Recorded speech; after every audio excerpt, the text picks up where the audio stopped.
جانب میں، یعنی جزیرۃ العرب سے یہ شمال کی جانب میں جو فتوحات ہوئی ہیں، جو علاقے اسلامی ریاست کا حصہ بنے، ان کی بات، فتح ارمینیہ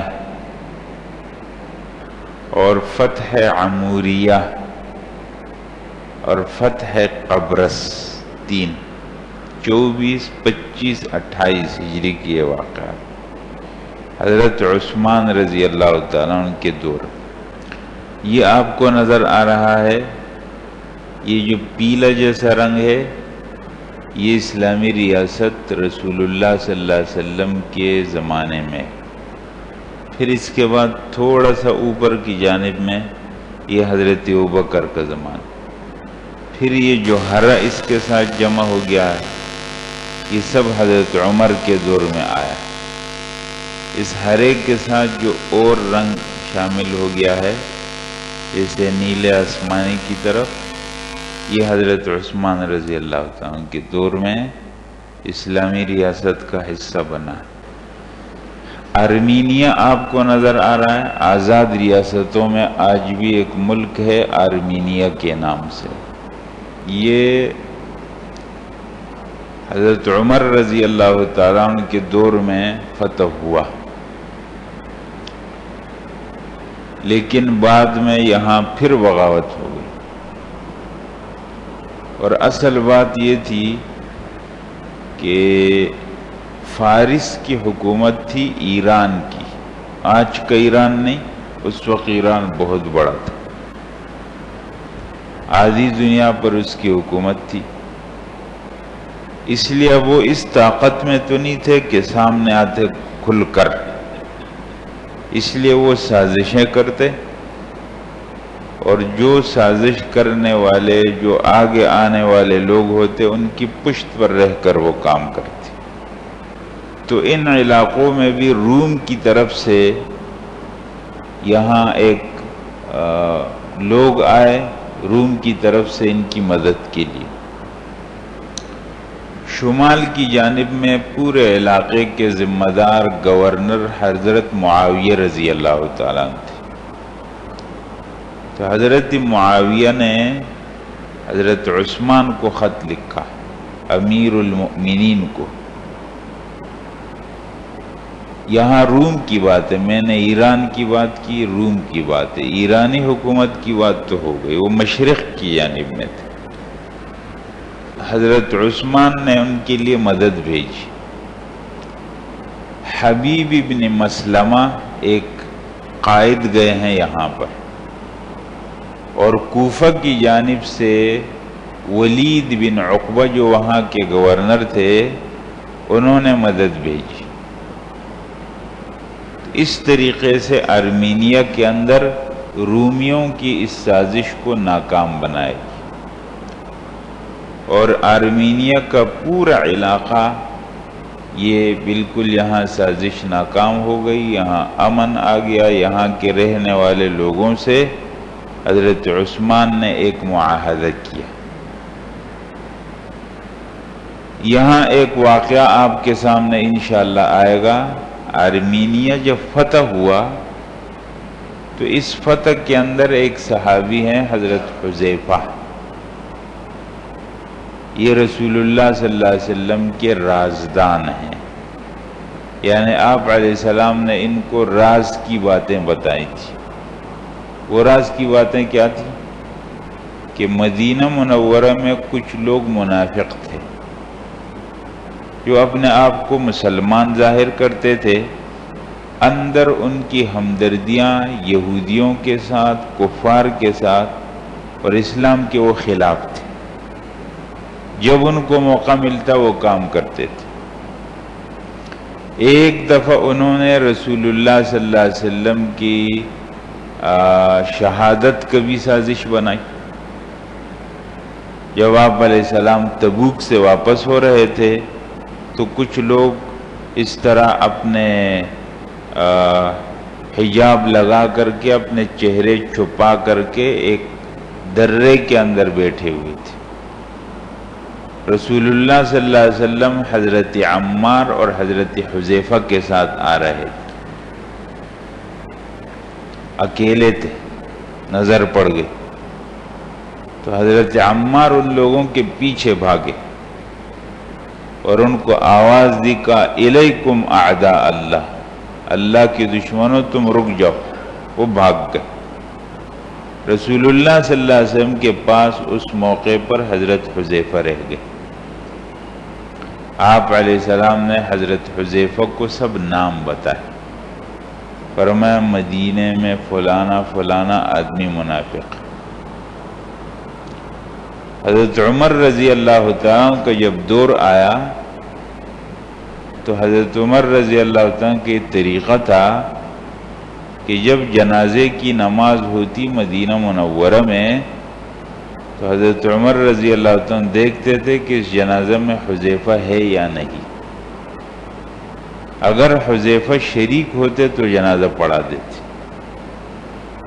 اگر حضرت حذیفہ شریک نہیں ہوتے تو اس کا مطلب ہوتا کہ یہ آدمی گڑبڑ۔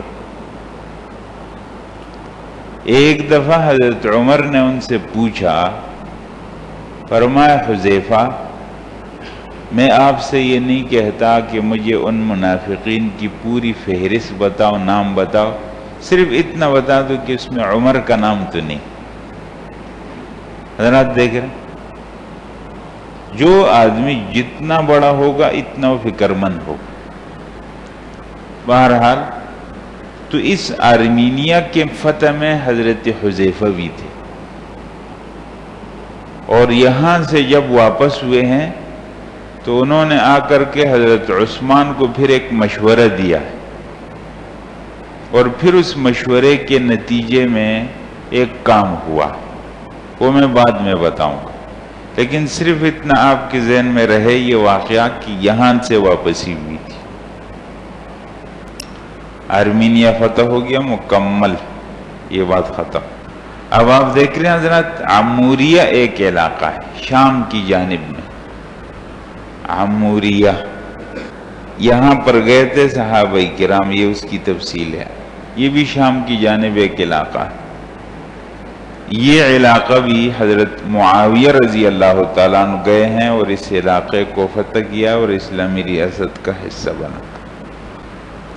اب آپ دیکھ رہے ہیں حضرات، یہ جو ہے جزیرۃ العرب کے شمال میں ایک دریا ہے، بحر ابیض، بحر متوسط، بحیر روم، یہ آپ دیکھ رہے ہیں اوپر کی جانب۔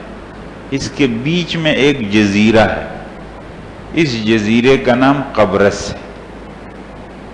قبرص یہ دیکھ رہے ہیں حضرت، یہ قبرص سے اس جانب میں رومی حکومت اب تک موجود تھی، اور اس جانب میں مکمل اسلامی خلافت قائم ہو گئی تھی۔ رومی لوگ اس جزیرے میں آ کر کے ٹھہرتے تھے، اور پھر جب اسلامی خلافت پر وہ حملہ کرتے تھے تو یہ ان کی ایک آرام کی جگہ ہوتی تھی۔ تو حضرت معاویہ رضی اللہ تعالیٰ نے حضرت عثمان سے اجازت مانگی کہ میں ان کے خلاف جاؤں گا اور سمندر کے اندر کشتیاں لے جاؤں گا اور ان لوگوں سے بات کروں گا، جہاد۔ حضرت معاویہ نے یہ اجازت حضرت عمر کے دور میں بھی مانگی، جہادی سفر جو سمندر میں جہاد ہوتا ہے، لیکن حضرت عمر نے اس کی اجازت نہیں تھی، حضرت عثمان نے اجازت دی تھی۔ تو حضرت معاویہ رضی اللہ تعالیٰ عنہ گئے ہیں قبرص، اور یہاں ساحل پر اتر گئے، مسلمان لوگ ساتھ ہیں۔ حضرت عثمان نے ان کو یہ کہا کہ کسی کو مجبور نہیں کرنا ہے، جو جانا چاہے وہ آپ کے ساتھ چلا جائے، لیکن سب لوگ خوشی خوشی گئے۔ اس موقع پر ایک صحابی حضرت معاویہ کی بیوی بھی ساتھ ہے، اور ایک اور صحابی حضرت عبادہ بن صامت، ان کی بیوی ام حرام بھی ساتھ ہے۔ ام حرام کی روایت ہے بخاری کے اندر، یہ بیوہ ہو گئی تھی، تو رسول اللہ صلی اللہ علیہ وسلم ان کا پوچھنے ان کے گھر جایا کرتے تھے۔ ایک دفعہ ان کے گھر آپ گئے دوپہر کے وقت، تو آپ وہاں کچھ آرام کیا، اور جب آپ جاگے تو آپ ہنس رہے تھے۔ ام حرام نے پوچھا اللہ کے رسول آپ کیوں ہنس رہے ہیں؟ فرمایا میں نے اپنی امت کے کچھ افراد کو دیکھا جو سمندر پر جا رہے ہیں جیسے تختوں پر بادشاہ بیٹھے ہوئے ہوتے ہیں، اور وہ جہاد کر رہے ہیں۔ تو فرمایا انہوں نے عرض کیا اللہ کے رسول آپ دعا کریں کہ اللہ مجھے بھی ان میں بنا دے۔ فرمایا آپ ان میں ہیں۔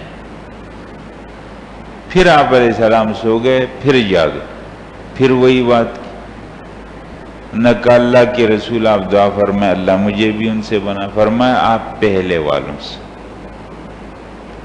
اب حضرت معاویہ رضی اللہ عنہ جب جا رہے تھے اور سمندر پر سوار ہو کر وہ جہاد کے لیے جا رہے تھے، ام حرام ساتھ تھی،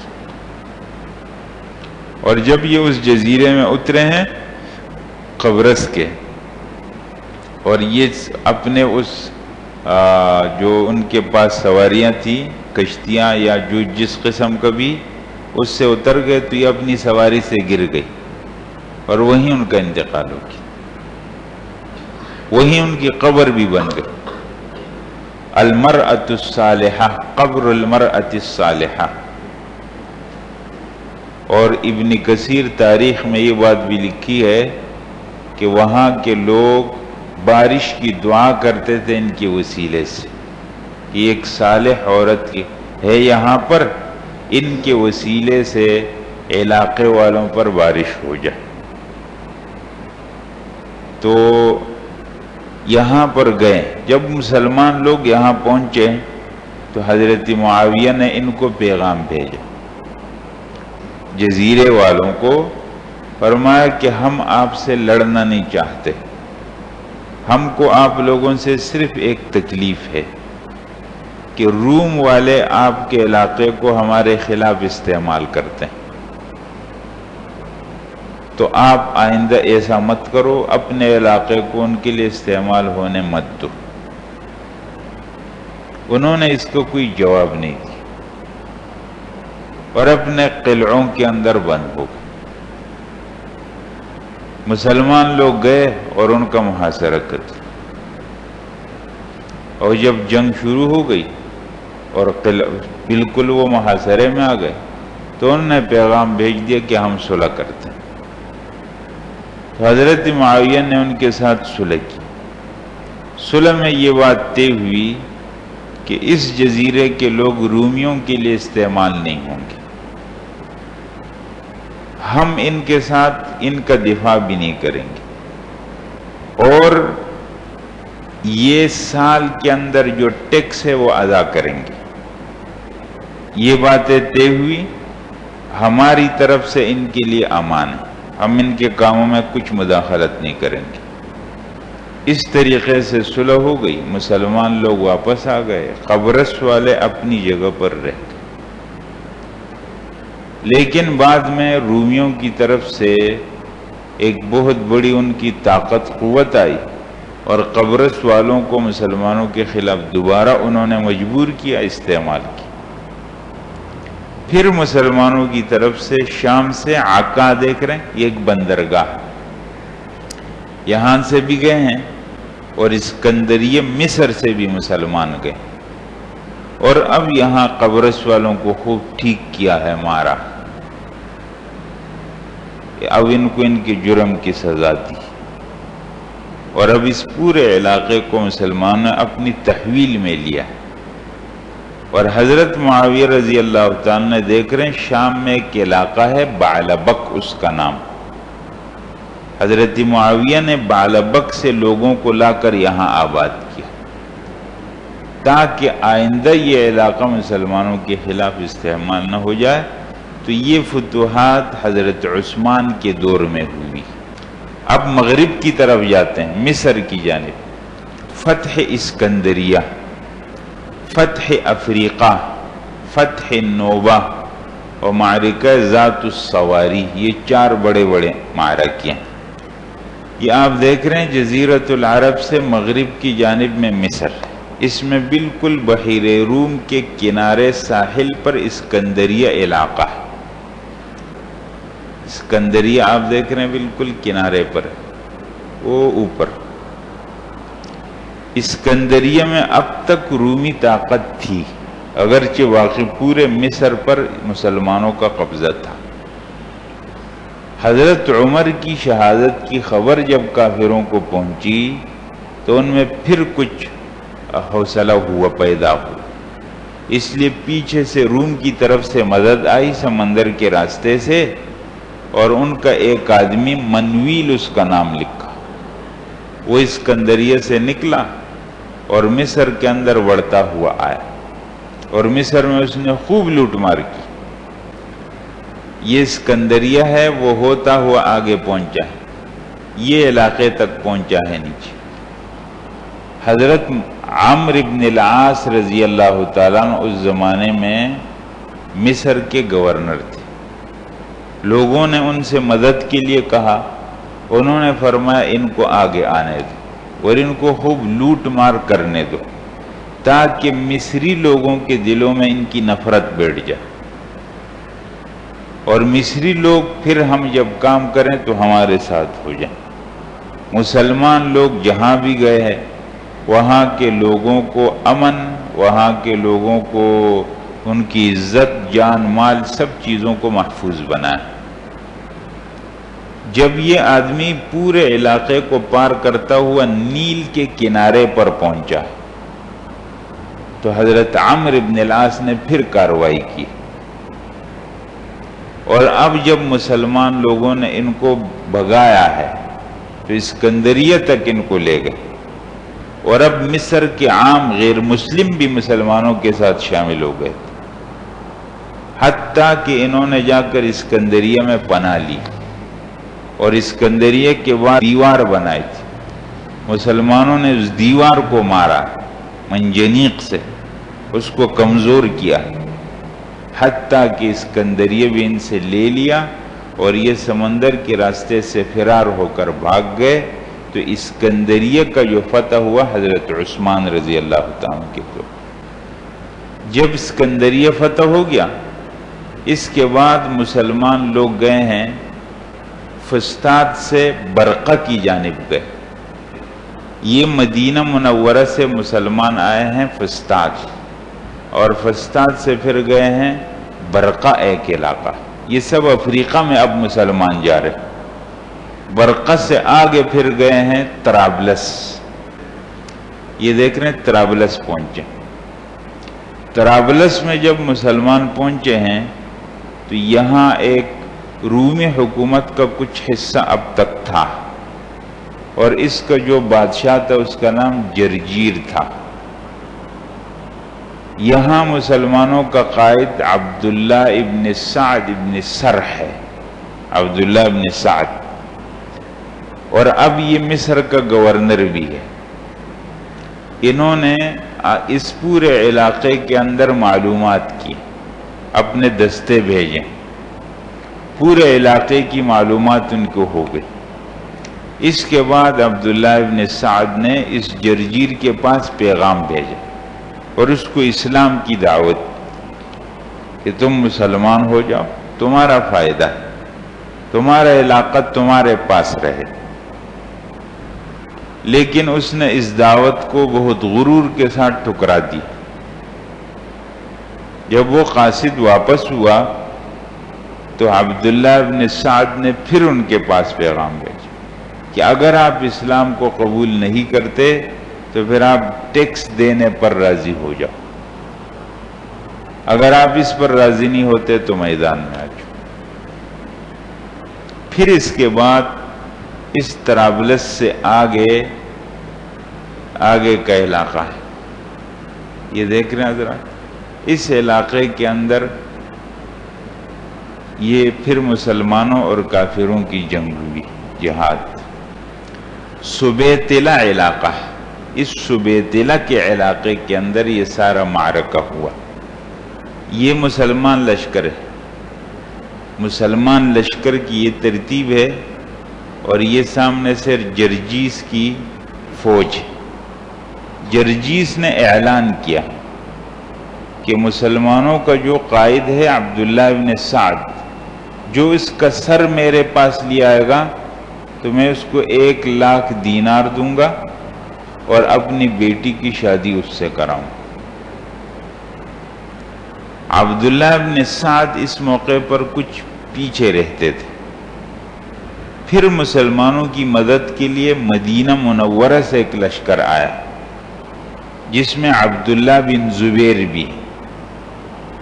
عبداللہ بن زبیر وہ جب میدان میں پہنچے ہیں تو انہوں نے عبداللہ بن سعد کو کہا کہ آپ ایک اعلان کرو کہ جو میرے پاس جرجیس کا سر لائے گا، میں اس کو ساتھ جرجیس کی بیٹی کا نکاح کرا دوں گا اور اس کو 1,00,000 دینار دوں گا، اور اس علاقے کا اس کو میں ذمہ دار بنا۔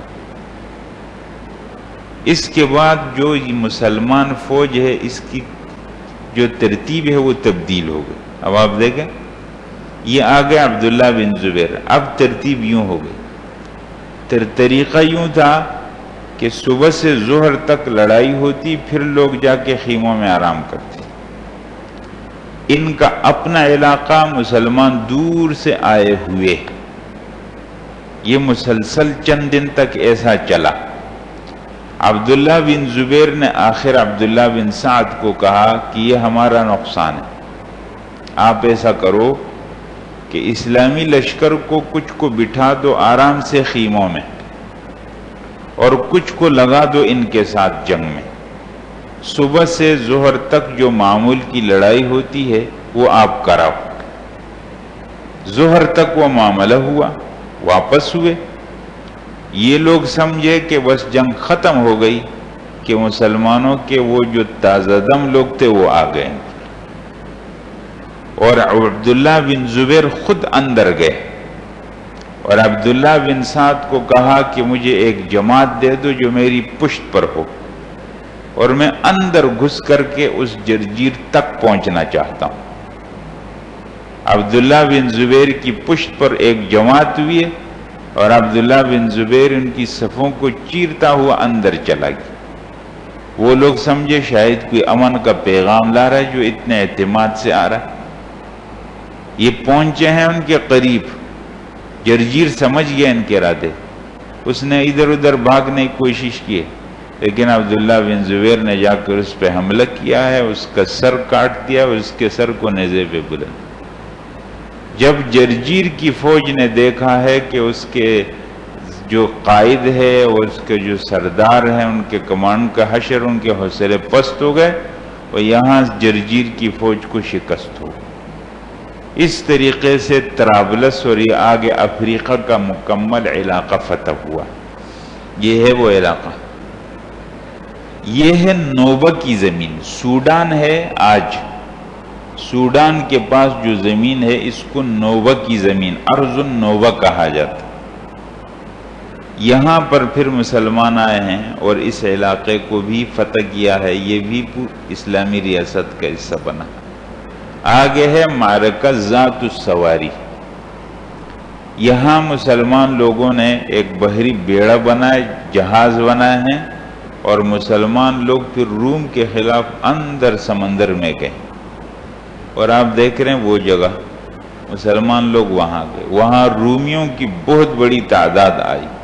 قسطنطین یہ رومیوں کا آخری آدمی، اس کی قیادت میں 1,00,000 سے اوپر کا لشکر آیا، اور سمندر کے اندر جہازوں میں مسلمان لوگ بھی گئے۔